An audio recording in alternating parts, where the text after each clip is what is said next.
JK செய்திகளின் இரவு நேர பிரதான செய்திகள். முதலில் தலைப்புச் செய்திகள். குறைந்த காற்றழுத்த தாழ்வு மண்டலம் தொடர்பில் பொதுமக்களுக்கு அறிவுறுத்தல். ஐக்கிய தேசிய கட்சியின் தலைமையகத்தில் பதற்றம். தமிழரசு கட்சியின் பேச்சாளராக ஞானமுத்து ஸ்ரீநேசன் நியமனம். பண்டிகை காலத்தை முன்னிட்டு விசேட சோதனை. எதிர்க்கட்சி உறுப்பினர்களை இணைத்துக் கொள்வதில் மொட்டுக்கட்சி முயற்சி. AI தொழில்நுட்பம் மூலம் பெண்களின் நிர்வாண புகைப்படங்களை வெளியிடும் செயற்பாடுகள் தொடர்பில் எச்சரிக்கை. செய்திகள் தொடர்கின்றன. தென்கிழக்கு வங்காள விரிகுடா கடலில் குறைந்த காற்றழுத்த தாழ்வு மண்டலம் உருவாகும் என வளிமண்டலவியல் திணைக்களம் அறிவித்துள்ளது. அதன்பின் அடுத்த 2 நாட்களில் அது தென்மேற்கு வங்காள விரிகுடா கடற்பரப்புகளுக்கு மேலாக தாளமுக்கமாக வலுவடையக்கூடிய சாத்தியம் காணப்படுகின்றது. குறித்த தொகுதி மேலும் வலுவடைந்து இலங்கையின் கிழக்கு கரையை நோக்கி நகரக்கூடிய சாத்தியம் காணப்படுவதாக வளிமண்டலவியல் திணைக்களம் அறிவித்துள்ளது. இவ்விடயம் தொடர்பாக வளிமண்டலவியல் திணைக்களத்தினால் வழங்கப்படும் முன்னறிவிப்புகள் மற்றும் ஆலோசனைகள் தொடர்பாக அவதானத்துடன் செயற்படுமாறும் பொதுமக்கள் அறிவுறுத்தப்பட்டுள்ளனர். இதனிடையே வடக்கு, வடமத்திய மற்றும் கிழக்கு மாகாணங்களிலும் மாத்தளை மாவட்டத்திலும் அவ்வப்போது மழையோ அல்லது இடியுடன் கூடிய மழையோ பெய்யக்கூடிய சாத்தியம் காணப்படுகின்றது. நாட்டின் ஏனைய பிரதேசங்களில் பல இடங்களில் மாலையில் அல்லது இரவில் மழையோ அல்லது இடியுடன் கூடிய மழையோ பெய்யக்கூடும். தென் மாகாணங்களின் சில இடங்களில் 100 மில்லிமீட்டருக்கும் அதிகமான பலத்த மழை வீழ்ச்சி எதிர்பார்க்கப்படுகின்றது. வடக்கு, வடமத்திய மற்றும் வடமேல் மாகாணங்களிலும் மாத்தளை மாவட்டத்திலும் அவ்வப்போது மணித்தியாலத்திற்கு 30 முதல் 40 கிலோமீட்டர் வரையிலான ஓரளவு பலத்த காற்று வீசக்கூடும். மின்னல் தாக்கங்களினால் ஏற்படக்கூடிய பாதிப்புகளை குறைத்துக் கொள்வதற்கு தேவையான முன்னெச்சரிக்கை நடவடிக்கைகளை மேற்கொள்ளுமாறு வளிமண்டலவியல் திணைக்களம் பொதுமக்களை அறிவுறுத்தியுள்ளது. அஸ்விசும நலன்புரி கொடுப்பனவு பெறும் குடும்பங்களில் 70 வயதை பூர்த்தி செய்த முதியோர்களுக்கான கொடுப்பனவை அக்குடும்பத்தில் அஸ்விசும பெறுபவரின் கணக்கிற்கு வைப்பிலிட நலன்புரி நன்மைகள் சபை தீர்மானித்துள்ளது. நலன்புரி நன்மைகள் சபை வெளியிட்டுள்ள அறிக்கையில் இவ்விடயம் குறிப்பிடப்பட்டுள்ளது. இதற்கமைய முதியோர் கொடுப்பனவு பெறும் முதியோர்களுக்கான 3000 ரூபாய் கொடுப்பனவானது இந்த மாதத்திலிருந்து குடும்பத்தில் அஸ்விசும பெறுபவரின் கணக்கிற்கு வைப்பிலிட அச்சபை தீர்மானித்துள்ளது. இதன்படி இன்று முதல் குறித்த முதியோர் கொடுப்பனவு குறித்த நபர்களின் கணக்கு இலக்கத்திற்கு வைப்பிலிடப்படும். இதேவேளை அஸ்விசும கொடுப்பனவை பெறாத குடும்பத்தில் உள்ள 70 வயதை பூர்த்தி செய்த முதியோர்கள் அவர்களின் கொடுப்பனவை வழமை போல் அஞ்சல் அலுவலகங்கள் ஊடாக பெற்றுக்கொள்ள முடியும் எனவும் நலன்புரி நன்மைகள் சபை அறிவித்துள்ளது. இலங்கையில் அடுத்த 5 வருடங்களில் 36 பில்லியன் அமெரிக்க டாலர்கள் வரை பொருட்கள் மற்றும் சேவைகளின் ஏற்றுமதியை அதிகரிக்க திட்டமிட்டுள்ளதாக ஏற்றுமதி அபிவிருத்தி சபையின் புதிய தலைவராக நியமிக்கப்பட்டுள்ள மங்கள விஜயசிங்க அறிவித்துள்ளார். பொருட்கள் ஏற்றுமதி மூலம் தற்போது 12 பில்லியன் டாலர் கிடைக்கப்பெறுகின்றது. இதனை 25 பில்லியன் டாலராக உயர்த்த உத்தேசிக்கப்பட்டுள்ளது. சேவை வளங்களின் ஊடாக 3 பில்லியன் டாலர் கிடைக்கின்றது. இதனை 11.5 பில்லியன் டாலராக உயர்த்துவதற்கு திட்டமிடப்பட்டுள்ளது. சேவைகளை மேம்படுத்தும் முயற்சியின் ஒரு பகுதியாக கடல் சார்ந்த முதலீட்டு மன்றம் எதிர்வரும் 26ஆம் தேதி நடைபெறவுள்ளது. அரசியல் மற்றும் பொருளாதார ஸ்திரத்தன்மையுடன் ஏற்றுமதியில் வெளிநாட்டு நேரடி முதலீடுகளை ஈர்க்க இலங்கை எதிர்பார்த்துள்ளதாகவும் டிஜிட்டல் மயமாக்கல் மூலம் வெளிப்படைத்தன்மை உறுதி செய்யப்படும் எனவும் ஏற்றுமதி அபிவிருத்தி சபையின் புதிய தலைவரான மங்கள விஜயசிங்க அறிவித்துள்ளார். இலங்கை தமிழரசு கட்சியின் நாடாளுமன்ற குழு பேச்சாளராக மட்டக்களப்பு மாவட்ட நாடாளுமன்ற உறுப்பினர் ஞானமுத்து ஸ்ரீநேசன் நியமிக்கப்பட்டுள்ளார். 10வது நாடாளுமன்றத்தின் முதலாவது அமர்வு நடைபெற்று முடிந்ததை அடுத்து தமிழரசு கட்சியின் நாடாளுமன்ற குழு நேற்று நாடாளுமன்ற நூலக கட்டடத்தில் கூடியது. இதன்போது தமிழரசு கட்சியின் நாடாளுமன்ற குழுவின் தலைவரான நாடாளுமன்ற உறுப்பினர் சிவஞானம் ஸ்ரீதரன் தலைமையில் கட்சியின் ஊடக பேச்சாளராக நாடாளுமன்ற உறுப்பினர் ஞானமுத்து ஸ்ரீநேசன் நியமிக்கப்பட்டுள்ளார். தமிழரசு கட்சியின் நாடாளுமன்ற குழுவின் அறிக்கையிடும் செயலாளராக நாடாளுமன்ற உறுப்பினர் சண்முகம் குகதாசனை இளைய தம்பி ஸ்ரீநாத் முன்மொழிய அதனை ஞானமுத்து ஸ்ரீநேசன் வழிமொழிந்திருந்தார். இக்கூட்டத்தின் போது தமிழரசு கட்சியாக ஜனாதிபதியை சந்தித்து கலந்துரையாடுவது மற்றும் அதற்கான வரைவுகளை முறையாக தயாரித்து திட்டமிடுவதும் ஆக்கப்பூர்வமான சந்திப்பை மேற்கொள்வதும் என தீர்மானிக்கப்பட்டுள்ளது. ஐக்கிய தேசிய கட்சியின் தலைமையகமான ஸ்ரீகொத்தாவில் பதற்றமான சூழல் ஏற்பட்டுள்ளது. ஐக்கிய தேசிய கட்சியின் ஆதரவாளர்கள் குழுவொன்று கட்சிக்கு புத்துயிர் அளிப்பது தொடர்பான ஆவணம் ஒன்றை கையளிப்பதற்காக ஸ்ரீகொத்தாவிற்கு வருகை தந்த போதே அங்கு பதற்றமான சூழல் ஏற்பட்டுள்ளது.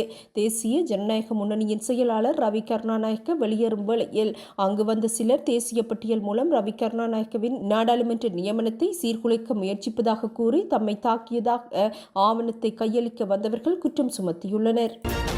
எதிர்வரும் பண்டிகை காலத்தை இலக்காக கொண்டு நாடளாவிய ரீதியில் விசேட சுற்றி வளைப்புகள் மற்றும் விசாரணைகளை ஆரம்பிக்க நடவடிக்கை எடுத்துள்ளதாக நுகர்வோர் விவகார அதிகார சபை அறிவித்துள்ளது. தற்போதைய சுற்றி வளைப்புகளுக்காக மேலதிகமாக விசேட அதிரடிப்படையினர் நியமிக்கப்பட்டுள்ளதாகவும் சபையின் பேச்சாளர் அறிவித்துள்ளார்.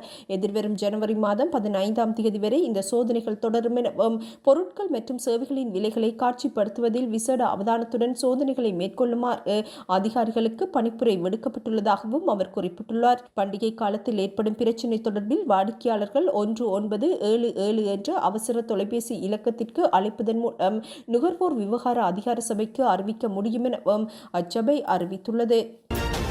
ஸ்ரீலங்கா பொதுஜன பெரமுனவை பிரதிநிதித்துவப்படுத்தி பின்னர் பிரிந்து சென்ற பிரிவினரை மீண்டும் இணைப்பதற்கான கலந்துரையாடல்கள் ஆரம்பிக்கப்பட்டுள்ளன. முன்னாள் ஜனாதிபதி மஹிந்த ராஜபக்ச தலைமையில் இப்பேச்சுவார்த்தைகள் முன்னெடுக்கப்பட்டுள்ளன.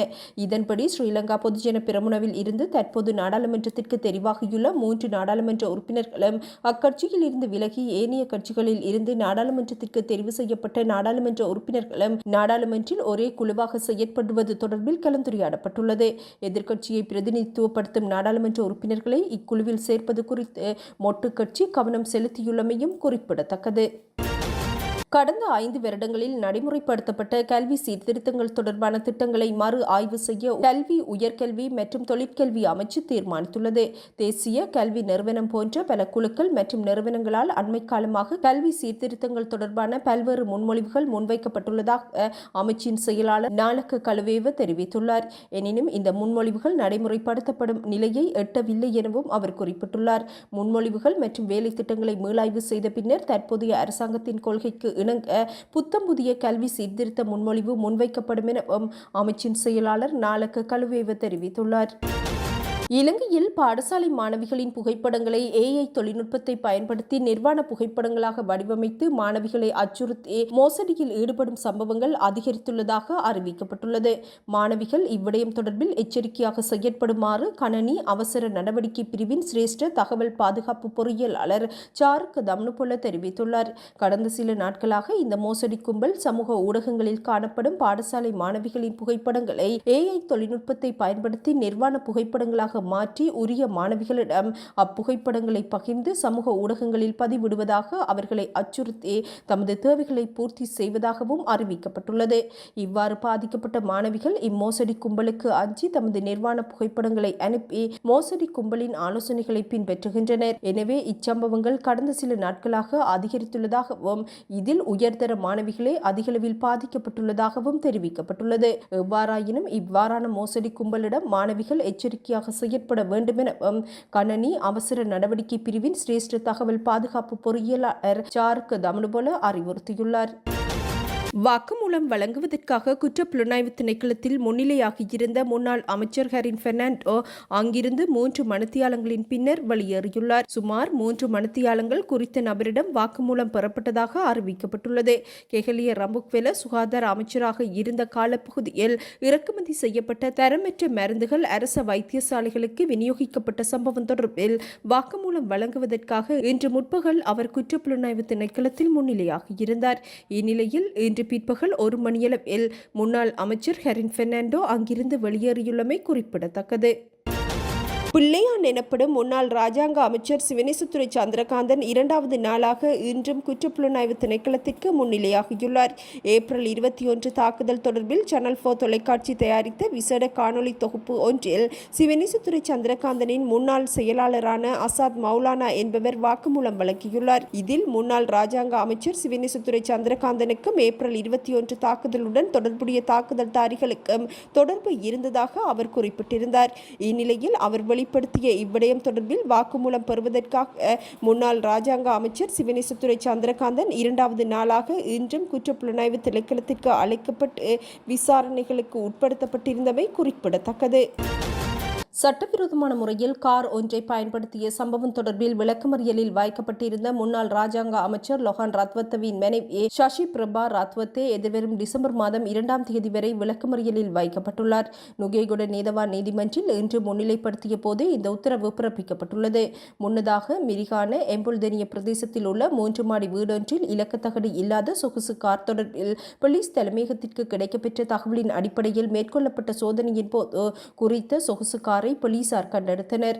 விசாரணையின் போது ராத்வத்த மற்றும் அவரது மனைவி இருவரும் குறித்த வீட்டில் தமது மாமியார் வசிப்பதாக போலீசாரிடம் விளக்கம் அளித்திருந்தனர். இந்நிலையில் அண்மையில் கண்டி கட்டுக்கஸ்தோட்டை பகுதியில் துப்பாக்கிச் சூட்டு காயங்களுடன் சடலமாக மீட்கப்பட்ட ராத்வத்தவின் பிரத்யேக செயலாளரினால் பல வாரங்களுக்கு முன்னர் இக்கார் அங்கு கொண்டு வரப்பட்டதாக அவர்கள் தெரிவித்துள்ளமையும் குறிப்பிடத்தக்கது. அனைத்து நாடாளுமன்ற உறுப்பினர்களுக்கும் எரிபொருள் சிக்கன வாகனம் வழங்கப்படும் என பொது பாதுகாப்பு மற்றும் நாடாளுமன்ற விவகார அமைச்சு அறிவித்துள்ளது. பதவிக்காலம் முடியும் வரை அந்த வாகனத்தை பயன்படுத்தி மக்கள் சேவையை மேற்கொள்ள முடியும் என நாடாளுமன்ற விவகார அமைச்சர் ஆனந்த விஜயபால குறிப்பிட்டுள்ளார். இதேவேளை நாடாளுமன்ற உறுப்பினர்களுக்கு சொகுசு வாகனங்கள் வழங்கப்படாது எனவும் அவர் குறிப்பிட்டுள்ளார். மக்களின் வரிப்பணம் விரயமாவதை குறைக்கும் வகையில் இந்நடவடிக்கை எடுக்கப்பட்டுள்ளதாகவும் அமைச்சர் ஆனந்த விஜயபால அறிவித்துள்ளார்.